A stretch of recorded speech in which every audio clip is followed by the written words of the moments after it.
Okay बैठ दो last में करना बैठ वीडियो काट लो तुम बैठो काटना तो काट लो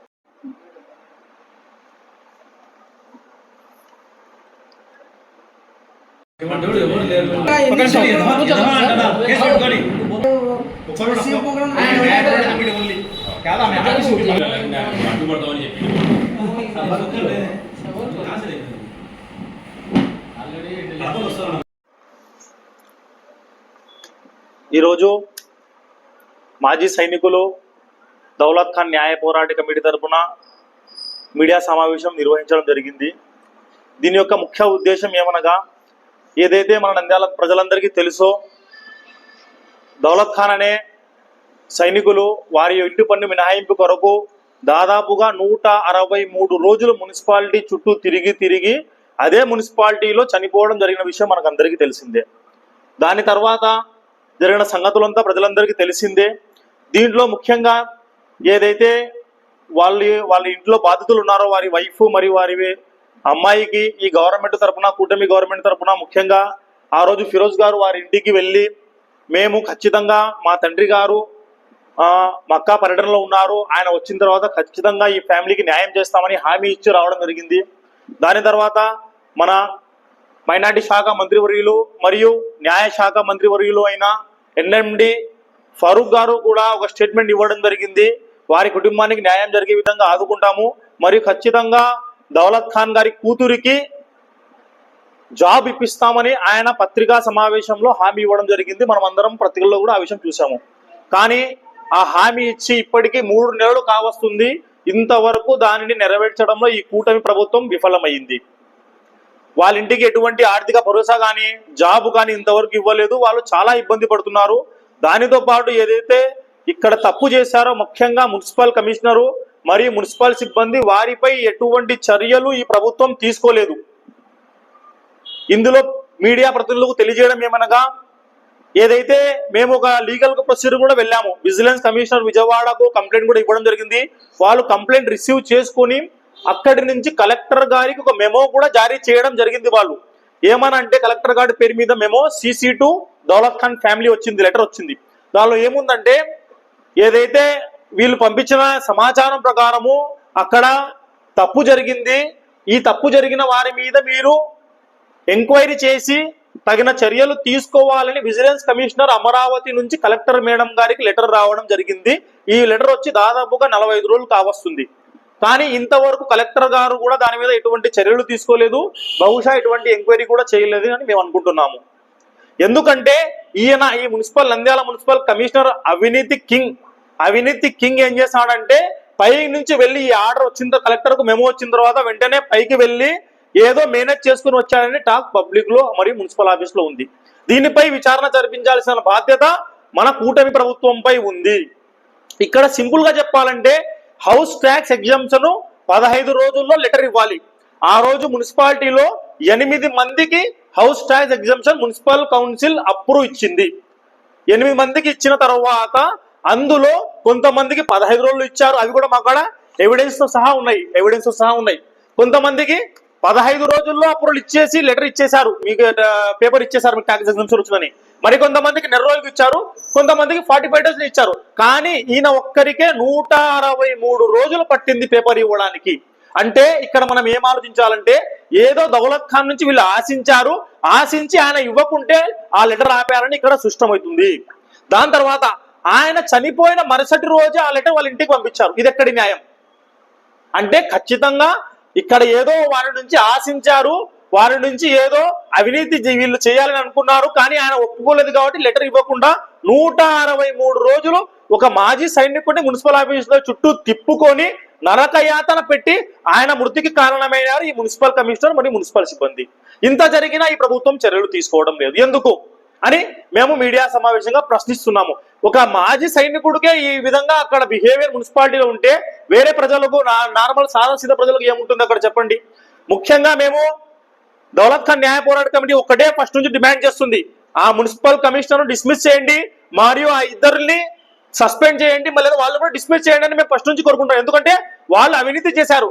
నంద్యాల మొత్తము ఈ అవినీతి మున్సిపల్ కమిషనర్ తో విసుగు చెంది ప్రజలు విసుగుపోయారు. ఇటువంటి మూర్ఖతో కమిషనర్ మాకు రావడం మన దౌర్భాగ్యం నంద్యాల పట్టణ ప్రజలు అనుకుంటున్నారు. కానీ కూటి ప్రభుత్వం అతని మీద చర్యలు తీసుకోవడం ఎందుకు? రెండవది, మన మైనార్టీ మంత్రివర్యులు మరి ముఖ్యంగా న్యాయశాఖ మంత్రి, అయ్యా మీ ఆధీనంలో న్యాయశాఖ ఉంది, కానీ న్యాయశాఖ ఉన్నా కూడా ఒక సామాన్యుడైన ఒక మాజీ సైనికుడికి న్యాయం దక్కకుంటే ఇంకా ప్రజలకు ఏం దక్కుతుంది? దయచేసి ఇప్పటికి ఏం సమయం మించిపోలేదు. మీరు దయచేసి ఆ అమ్మాయికి ఏదో ఉద్యోగం ఇస్తారని మీ నోటితో మీరు హామీ ఇచ్చారు, దాన్ని పూర్తి చేయండి. ఎందుకు పూర్తి చేయడం లేదు? మరి ఏదో ఒకటి ప్రభుత్వం తరపున వారికి అప్పులు ఉన్నాయి, వాళ్ళు వచ్చేసి బ్యాంకులో లోన్ తీసుకుని ఆ ఇల్లు కొన్నారు, వాళ్ళకి ఇప్పుడు కట్టే నాదుడు ఎవరు లేరు, ఇప్పుడు ఆ ఇల్లు అమ్ముకోవాలి, లేకుంటే వాళ్ళు ఆత్మహత్య చేసుకోవాలి. ఇప్పుడు వారికి బాధ్యత ఎవరు? రేపు దానికి ఎవరు బాధ్యత వహిస్తారు? అందుకోసమే దయచేసి మీరు ఆర్థిక భరోసా ప్రభుత్వం తరపున ఇవ్వండి. దాని తర్వాత మీరు ఇచ్చిన మాటను నిలబెట్టుకోండి. మైనారిటీ మినిస్టర్ ఫరూక్ గారు దయచేసి చెప్తున్నాము, మీరు ఏదైతే గవర్నమెంట్ జాబ్ కానీ లేకుంటే అవుట్ సోర్సింగ్ లో అమ్మాయికి జాబ్ ఇస్తానని మీరే చెప్పారు, దాన్ని దయచేసి నిలబెట్టుకోండి అని మేము దౌలత్ ఖాన్ న్యాయ పోరాట కమిటీ తరఫున తెలియజేస్తున్నాము. దయచేసి ప్రతి ఒక్క 15 రోజుల సమయం మేము ప్రభుత్వానికి ఇస్తున్నాము. ఒకవేళ మీరు ఇచ్చిన హామీని నిలబెట్టుకోకపోతే దశల వారీగా ప్రజా ఉద్యమం చేస్తామని ఈ సందర్భంగా తెలియజేస్తున్నాము. జై భారత్, జై భీమ్. ఈరోజు కీర్తిశేషులు దౌలత్ ఖాన్ గురించి, ఆయన యొక్క ఫ్యామిలీని గురించి మరొకసారి ప్రజల ముందు, ప్రెస్ ముందు మాట్లాడాలంటే నాకైతే సిగ్గుగా ఉంది. నేను చాలా బాధతో మాట్లాడుతున్నాను. ఎందుకంటే ఆయన కార్గిల్ యూరుడు, సీనియర్ సిటిజన్, అలాంటి ఒక యోధునికి జరిగిన అన్యాయము నెలలు గడిచిపోతున్నా కానీ అసలు పరిష్కారం కాలేదంటే చాలా సిగ్గుతో, అసలు వ్యవస్థలు పనిచేస్తున్నాయా లేదా, అసలు వ్యవస్థలు ఉన్నాయా లేదా అనేది చాలా బాధగా ఉంది. మనకందరికి తెలుసు ఆయనకు ఎంత అన్యాయం జరిగిందో. ఆ పన్ను గురించి తిరిగి అక్కడే ఆయన ప్రాణాలు కోల్పోయినాడు. ఆ రోజు ఎన్నో డిమాండ్లు చేయడం తర్వాత మున్సిపల్ కౌన్సిల్ కూడా తీర్మానం చేసింది, వారికి అన్యాయం జరిగింది, ఆ పాపకు ఉద్యోగం ఇస్తామని. తర్వాత కమిషనర్ కూడా క్షమాపణ చెప్పినాడు. అందరు చెప్పిన తర్వాత ముసలి కన్నూరు కార్చినాడు. కానీ ఇవన్నీ వాళ్ళకు ఎలాంటి పరిష్కారము, భరోసా లేకుంటే వాళ్ళకు ఎలాంటి సహాయకారంగా నిలబడవు. ఆ తర్వాత అప్పట్లో మనకు రాష్ట్ర మంత్రివర్యుల తర్వాత నుంచి కూడా హామీ దొరికింది, ఆ పాపకు ఉద్యోగం ఇస్తారని. మేము కూడా చాలా వరకు విషయం పరిష్కారం అయిందని అప్పట్లో పోరాటాన్ని కూడా తాత్కాలికంగా విరమించడం జరిగింది. కానీ రంజాను ఇవన్నీ పరిస్థితులు జరిగిన తర్వాత ఇప్పటికీ 3 నెలలు అయిపోయింది. వాళ్ళ ఆర్థిక పరిస్థితులు చూస్తుంటే ఆ అమ్మాయికి ఉద్యోగం లేదు, ఆమెకు ఇంతవరకు పెన్షన్ రావడం లేదు. వారి ఒక లైఫ్ దేశం కోసం త్యాగం చేసినాక వాళ్ళ ఇంట్లో కుంపటి వెళ్ళడం చాలా బాధగా ఉంది. దీనికి ఎవరు బాధ్యులు? మున్సిపల్ కమిషనరు అవినీతి పరుడని రోజు ఘోషించని వారు లేరు. ప్రతి ఒక్కరు దీంట్లో నంద్యాల ప్రతి పౌరుడు బాధాతప్తుడే. ఎందుకంటే ఆయనను ఎవరు ఏం చేయలేకున్నాడు. అంటే అది మంచి ఏనుగు, ఎవరిని పోషిస్తున్నారో ఎవరు ఆయనను పోషిస్తున్నారో తెలియదు, కానీ ఆయన ద్వారా ఎవరు లబ్ధి పొందుతున్నారో కానీ ఆయన మీద ఏం ఈగ వాళ్ళకు కూడా చూసుకుంటున్నారు ఆయన అదే దాంతో. కానీ ఈరోజు మేము ఈ పత్రికా ప్రకటన ద్వారా ఆ కమిషనర్కి అయినా, మున్సిపాలిటీకి అయినా, తర్వాత ప్రభుత్వ మినిస్టర్ గారికైనా 15 రోజులు కాదు, ఈ నెల ఆఖరి వరకు ఒక డేట్ ఇస్తున్నాము. ఈ నెల లోపల ఆమె చేతిలో, ఆ అమ్మాయి చేతిలో ఉద్యోగ ప్రకటన ప్రభుత్వం ద్వారా అంది ఉండాలా. లేకుంటే ఇక్కడి నుంచి మేము ఆ అమ్మాయిని తీసుకొని విజయవాడ పోయి ముఖ్యమంత్రి న్యాయ తలుపులు తడతాము. ఆ రోజు ఆమె గ్రేవెన్సెల్లో పోయి నంద్యాల పరిస్థితి, మున్సిపాలిటీ యొక్క చరిత్ర అంతా చిట్టా అక్కడ తెరచాల్సి వస్తుందని తెలియజేస్తున్నాము. ఇప్పుడైనా లాస్ట్ ఇది ఒక రిక్వెస్ట్ అనుకోండి, హెచ్చరిక అనుకోండి, డిమాండ్ అనుకోండి. మేము తప్పనిసరిగా ఈ నెల ఆఖరి వరకు టైం ఇస్తున్నాము. ఆ లోపల ఆ అమ్మాయి వాళ్ళకి ఆర్థిక భరోసా ఏదో లభించాలా, ఆ అమ్మాయికి తప్పనిసరిగా ఉద్యోగ పత్రం చేతిలో ఉండాలా. అది ఇవ్వలేకుంటే మీ అసమర్థనలో, మీ అవినీతిలో మీరు భాగస్వామిలో అందరు మీరు తేల్చుకోండి. మీ యొక్క చిట్టాలతో ఏమన్నా కానీ మీ యొక్క అన్యాయం పూర్తి కాకుంటే మేము మాత్రం తప్పనిసరిగా కేంద్ర రాష్ట్ర ముఖ్యమంత్రి గారిని తప్పనిసరిగా నంద్యాల బాధితురాల తరపున కలుస్తామని ఈరోజు మీ ముందర తెలుపుతున్నాం. అందరికి నమస్కారం. ఈరోజు ఈ ప్రెస్ మీట్ పెట్టడానికి ముఖ్య ఉద్దేశం ఏమంటే, మనందరికీ తెలిసిన విషయమే, కార్గిల్ వీరుడు దౌలత్ ఖాన్ గారి గురించి గతంలో కూడా అందరూ విన్నారు. ఆయనకు జరిగిన అన్యాయం గురించి అందరికీ తెలుసు. మున్సిపాలిటీలో అతను తన హక్కు కోసం పోరాడుతూ మున్సిపాలిటీ సిబ్బంది యొక్క టార్చర్తో ఆయన అక్కడ మరణించడం జరిగింది. ఇది అంతా మీ అందరికీ తెలిసిన విషయమే. కాకపోతే ఆయనకు జరిగిన అన్యాయాన్ని ప్రజా సంఘాలతో పాటు ఆ కుటుంబాలతో కలిసి ఎన్నో పోరాటాలు చేశాము, ధర్నాలు చేశాము, వినతి పత్రాలు ఇచ్చాము. అదేవిధంగా న్యాయ పోరాటం కూడా చేయడం జరిగింది. విజిలెన్స్ కమిషన్కి కూడా కంప్లైంట్ ఇవ్వడం జరిగింది. ఇవన్నీ చేసినా కానీ ఇప్పటి వరకు ఆ కుటుంబానికి న్యాయం జరగలేదు. అసలు ఏం జరుగుతుంది ఈ కూటమి ప్రభుత్వంలో అని మేము ప్రశ్నిస్తున్నాము. ఇదే గత ప్రభుత్వంలో, వైసీపీ ప్రభుత్వంలో అబ్దుల్ సలాం గురించి జరిగితే ఇదే కూటమి నాయకులు ఎంతమంది వచ్చి రోడ్లపై నిలబడినారు. అని ఇప్పుడు ఈ కూటమి ప్రభుత్వంలో ఒక వీరుడు మరణిస్తే ఎందుకు వాళ్ళకు న్యాయం చేయట్లేదని మేము ప్రశ్నిస్తున్నాము, అడుగుతున్నాము. కరీముల్లా కూడా, షేక్ కరీముల్లా అనే అతను ఆర్టీఓ ఆఫీస్లో వర్క్ చేస్తాడు. ఆయన ఆత్మహత్య చేసుకుంటే అప్పుడు కూడా మౌలానా గారు, ముస్తాక్ అహ్మద్ గారు బయటికి వచ్చి ఎన్నో మాట్లాడడం జరిగింది. ఆ కుటుంబానికి న్యాయం చేయాలని ఎన్నో డిమాండ్ కూడా చేశారు. కానీ ఇప్పుడు ఆయన గారు ఎక్కడికి గురించి అడుగుతున్నాము. ఇక్కడ మీకు కించపని మేము చెప్పడం లేదు. మీరు ఏ విధంగా అయితే గతంలో ఏ విధంగా ప్రశ్నించారో ఇప్పుడు మీరు ప్రభుత్వంలో ఉన్నారు. ఆ ప్రశ్నించడం ఇప్పుడు మీరు ఎందుకు చేయట్లేదు? ఆ కుటుంబానికి మీరు అండగా ఎందుకు నిలబడలేదు అని అడుగుతున్నాం అంతే. మీకు హేళన చేయాలనో లేకుంటే మిమ్మల్ని కించపరచాలని మేము చేయట్లేదు. మీరు మా నాయకులు, మా మైనార్టీ నాయకులు. ఒక మైనార్టీ కుటుంబానికి అన్యాయం జరిగింది, ఆ కుటుంబానికి న్యాయం చేయండి అని మీకు ఒక రిక్వెస్ట్ చేస్తున్నాము. దాదాపు ఎన్నో రోజులు అయిపోయింది, ఇప్పటి వరకు మీ నుంచి ఎటువంటి స్పందన లేదు. మాకు నమ్మకం ఉంది మీ పైన, ఇప్పటికి కూడా నమ్మకం ఉంది. మీరు బిజీగా ఉంటారేమో అని ఆలోచిస్తున్నాము. మీరు కూడా ప్రభుత్వ కార్యక్రమాల్లో బిజీగా ఉన్నారు. ఒక్క గంట సేపు మీరు తలుచుకుంటే ఒక్క నిమిషంలో మీ పని అయిపోతుంది, ఈ కుటుంబానికి న్యాయం జరుగుతుంది. ఒక్కటే మేము రిక్వెస్ట్ చేస్తున్నాము, దయచేసి ఈ కుటుంబాన్ని ఆదుకోండి. ముస్లిం సమాజం తరపున మీరు నిలబడని మేము కోరుతున్నాము. ఒకటే, ఇంకా ఏమంటే న్యాయపోరాట కమిటీ తరపున ఇప్పటి వరకు ముఖ్యమంత్రి గారికి, అదేవిధంగా ఉప ముఖ్యమంత్రి గారికి, మన లోకేష్ అన్న గారికి, మున్సిపల్ మినిస్టర్ అయినటువంటి నారాయణ గారికి, అందరికీ ఈ బాధితుల తరపు నుంచి వినతి పత్రం కూడా ఇవ్వడం జరిగింది, లెటర్స్ కూడా పంపడం జరిగింది.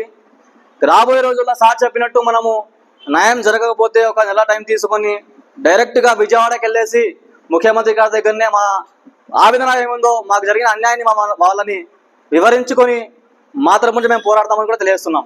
పట్టణంలో ఒక అవినీతి దౌర్భాగ్యపు వ్యవస్థ వల్ల కార్గిల్ యుద్ధంలో దేశ ప్రజలకు సందేశం చెప్పిన దౌలత్ ఖాన్ మృతికి కారకుడైనటువంటి నంద్యాల మున్సిపల్ కమిషనర్ను ఏ విధంగా ఇంకా నంద్యాల పట్టణంలో ఎందుకు పెట్టుకున్నామో అనేది నంద్యాల ప్రజలకు అందరూ కూడా ఆలోచిస్తున్నారు.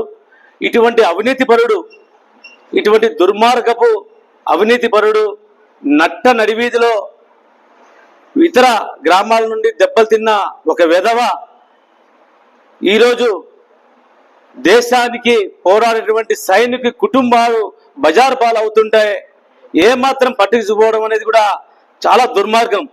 నంద్యాల పట్టణంలో మన అందరికీ సన్నిహితుడు మైనార్టీ న్యాయశాఖ మంత్రి ఎన్ఎండి ఫరూక్ గారు ఆ దౌలత్ ఖాన్ కుటుంబాన్ని ఆదుకుంటామని భరోసా ఇచ్చి 3 మాసాలు గడుస్తున్నా ఈ రోజు వరకు కూడా వారి కుటుంబం పైన ఏమాత్రం శ్రద్ధ చూపడం అనేది కూడా చాలా బాధాకరం. ఇప్పుడే మా దౌలత్ ఖాన్ కుటుంబ న్యాయ పోరాట కమిటీ ఒక నిర్ణయం వచ్చింది. ఇక్కడున్న మున్సిపల్ కమిషనర్ పైన కూడా అనేక ఆరోపణలు కూడా మేము సేకరించడం జరిగింది. అది కూడా రాష్ట్ర ప్రభుత్వాన్ని పంపిస్తున్నాం.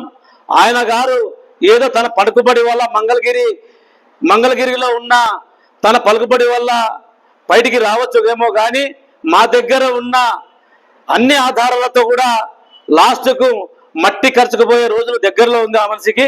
కానీ ఇప్పటికైనా కానీ మేము చెప్పేది ఒకటే, ఈ దౌలత్ ఖాన్ కుటుంబానికి ఇప్పటికే చాలా పస్తులతో చాలా దౌర్భాగ్యం ఉన్నారు. ఎందుకంటే దేశం కోసం ప్రాణాలు అర్పించే సంసిద్ధమైన ఒక మా సైనికుడి కుటుంబము ఈరోజు దీనావస్థలో ఉంటే ఇక్కడున్న మంత్రులు కానీ రాజకీయ నాయకులు కానీ చొరవ తీసుకుపోవడానికి కూడా చాలా దౌర్భాగ్యమైన పరిస్థితి. కాబట్టి ఇప్పటికైనా కానీ ప్రజల మన్నలకు పొందిన ఎన్ఎండి ఫరూక్ గారు, అతని ఫిరోజ్ గారు కానీ కూడా ఆయన కుమార్తెకు, దౌలత్ ఖాన్ కుమార్తెకు ఉద్యోగం ఇప్పించి, అదేవిధంగా ఇంకా ఏమన్నా వాళ్ళ సమస్యలు ఉన్నాయో తెలుసుకొని వాళ్ళకి న్యాయము చేసి భరోసా కల్పించి భద్రత కల్పించవలసిందిగా దౌలత్ ఖాన్ న్యాయ పోరాట కమిటీ తరపున చెప్తున్నాం. గతంలో ఇచ్చిన హామీలు ఏమాత్రం అమలుపరచకపోతే మేము ఇచ్చిన 15 రోజులు గడువు ఇస్తున్నాం. ఆ గడువు రోజుల లోపల ఆయన పరిష్కారం కాకపోతే మాత్రం చాలా తీవ్రంగా ఉద్యమాలు ఉంటాయి, దశల వారీ ఉద్యమాలు ఉంటాయి. ఏ రూపంలో ఉంటాయనేది కూడా మీకు మీడియా ముఖంగా మీకు తెలియజేస్తాము. కాబట్టి ఇప్పటికైనా కానీ ఆ దౌలత్ ఖాన్ కుటుంబానికి న్యాయం చేయాలి. అతని కుమార్తెకు ఖచ్చితంగా తొందరగా ఉద్యోగం ఏర్పాటు చేసేందుకు మీరు కృషి చేయాలని చెప్పి ఇక్కడున్న స్థానిక మంత్రివర్యులకు మేము విజ్ఞప్తి చేస్తున్నాం.